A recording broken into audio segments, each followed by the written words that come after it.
tributariamente, comunicar a la administración tributaria los cambios que se están generando, porque esos cambios también van a influir en la determinación de la obligación tributaria. Por ejemplo, el impuesto a las utilidades de las empresas. Uniformidad implica que las empresas, una vez que hayan decidido la aplicación de una norma o método contable, todas las operaciones siguientes deberán ser tratadas en la misma forma, porque de lo contrario, alterarían los rubros de los estados financieros, dificultando y haciéndose impracticable la comparación de los rubros de un periodo a otro. Como indicamos aquí en el comentario, se generaría una comparación que no arrojaría un resultado coherente o razonable y eso dificultaría la toma de decisiones. Los procedimientos que se pueden llegar a cambiar con la norma en la administración tributaria deben ser necesariamente comunicados antes del cierre de la gestión, 30 días con 30 días de anticipación, y si es un sistema de evaluación, la administración tributaria deberá autorizar el cambio con los argumentos que la empresa establezca.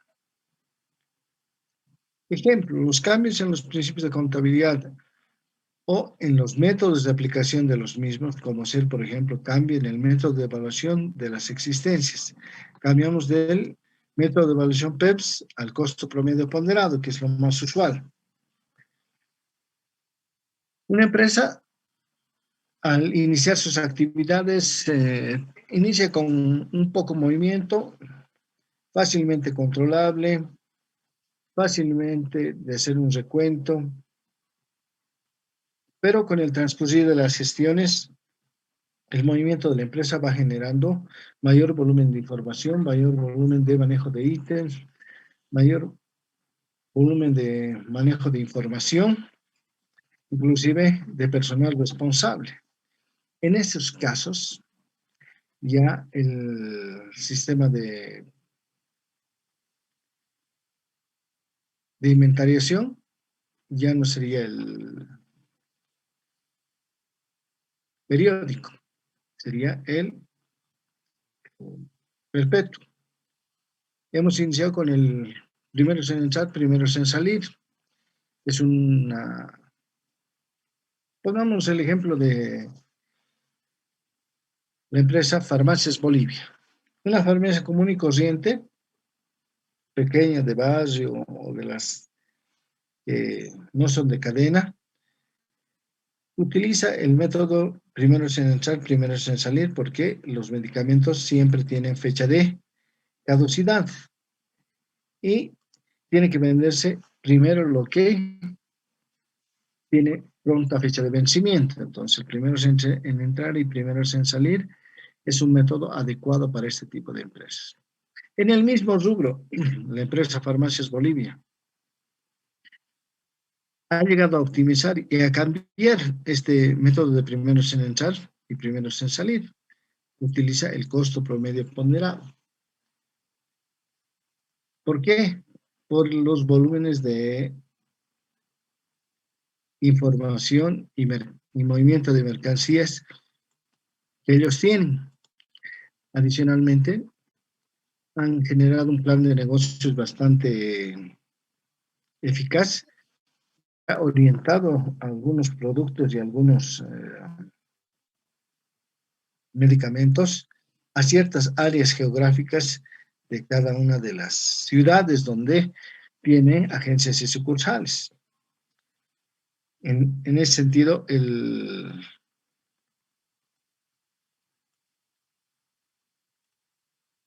volumen de mercancías ha crecido, el tamaño de las muestras también ha crecido, el número de responsables de la custodia de las existencias también ha crecido, porque cada sucursal tiene su propio inventario. Entonces, la empresa ha optado por sistematizar su método de control de inventarios y de manera ha logrado cambiar del PEPS al costo promedio. El segundo, préstamos obtenidos de un banco por una empresa industrial para incrementar su capital de trabajo ha de generar intereses. Estos serán contabilizados aplicando el principio del devengo usualmente a gastos del periodo. Pero si el préstamo ha sido obtenido por una empresa agraria para apoyar el financiamiento de su campaña agrícola, cuya cosecha se ha de obtener en el siguiente ejercicio, los intereses deberán ser diferidos. ¿Por qué van a ser cuenta? Los vamos a poder diferir.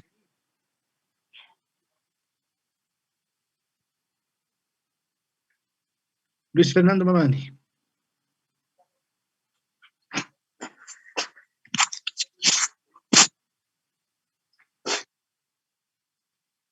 Luis Fernando.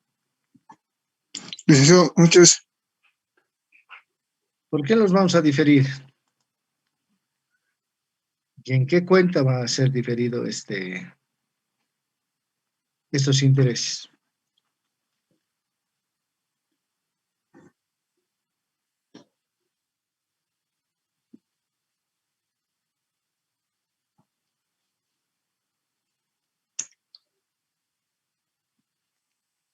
Recuerden que los principios de contabilidad ya los han llevado ustedes, ¿no?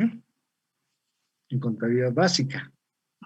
Y el análisis y la interpretación los estamos orientando hacia la parte tributaria únicamente.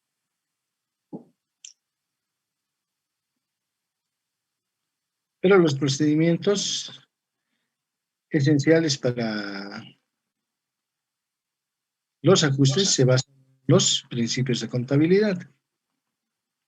Entonces, estos intereses, cuando son de una empresa industrial y que esta empresa está en pleno proceso de trabajo, se los imputa directamente al gasto en el periodo que se llega a generar y pagar.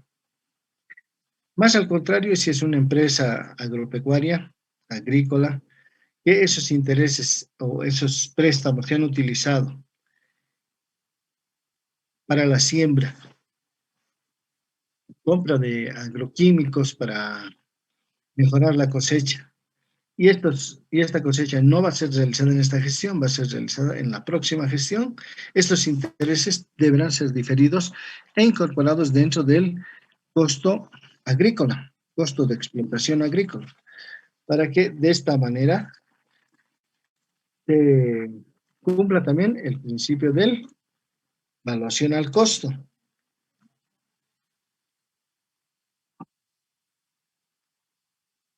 Muchos de los principios se entrelazan para que se pueda tener una mejor interpretación. Materialidad, significación o importancia relativa. Este es otro principio bastante utilizado.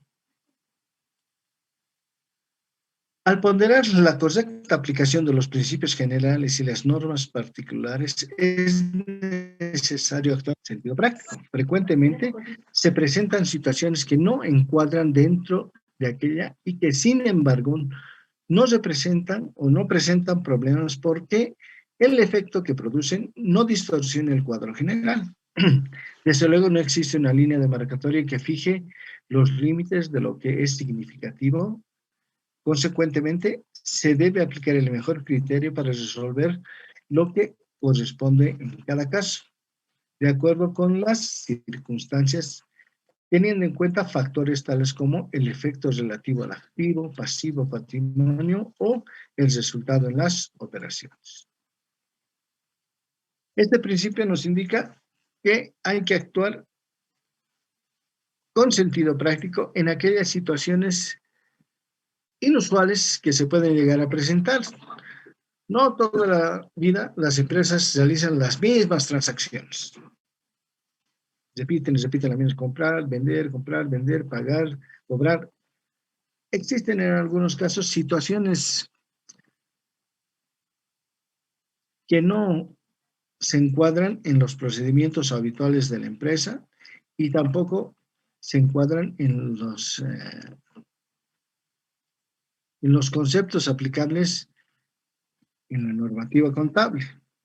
Entonces, ¿qué tiene que hacer el profesional? Actuar con criterio práctico, buscar la solución más directa, esencia sobre la forma, irse hacia la esencia de la transacción económica fuera de la forma legal o situación inusual que se hubiera llegado a presentar. Un ejemplo, las transacciones de incentivo tributario que ha llegado a generar el gobierno en la gestión 2020, con la ampliación del pago de las obligaciones tributarias, el diferimiento de los planes de pago, la compensación de los montos pagados por aportes patronales con el impuesto al valor agregado, y así diversas operaciones que no estaban contempladas de manera habitual, pero que se han llegado a presentar. Esas situaciones ya el profesional las debe solucionar con un sentido práctico para no distorsionar la información financiera. Y en algunos casos son transacciones que no llegan a afectar de sobremanera ni distorsionar la información contenida en los estados financieros. Lo que es significativo para mí, en algunos casos, para otra persona no es tan significativo. El principio de significación, también denominado materialidad, está dirigido complementariamente a dos aspectos principales de la contabilidad: la cuantificación o medición del patrimonio, expresión de las partidas en los estados financieros.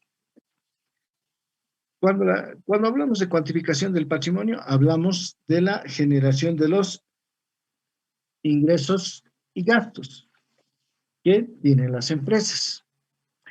En esa circunstancia se presentan este tipo de transacciones que van a llegar a generar ingresos o gastos que vamos a tener que registrar en la gestión. Y va a modificarse el volumen del patrimonio. La exposición en las partidas. Algunas transacciones se las debe mostrar en algunas partidas como parte del saldo que componen el movimiento económico de la cuenta. Pero en algunas circunstancias, por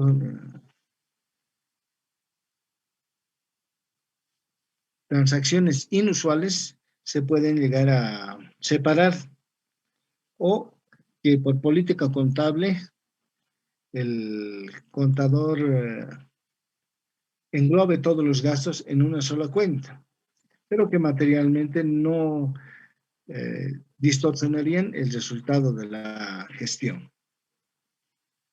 Entonces, ¿qué tenemos que aplicar? El criterio general del principio de significación es dar importancia a lo que razonablemente la tiene, desechándolo trivial, aquello que no necesariamente puede llegar a distorsionar la información financiera. Un segundo.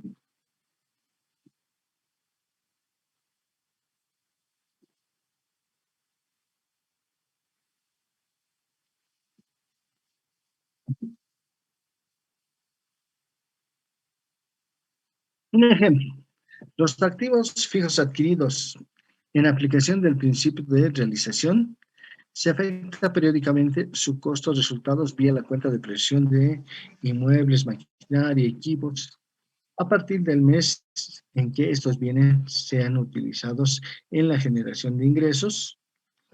Pero si se hubieran comprado una calculadora electrónica pequeña en bolivianos 30, registrarlo como activo fijo, dado su larga vida útil, tendría mínima incidencia en el balance general implicaría adoptar medidas complementarias de control de activos, por lo que el bajo principio de significatividad se cargaría en los libros como un gasto del periodo.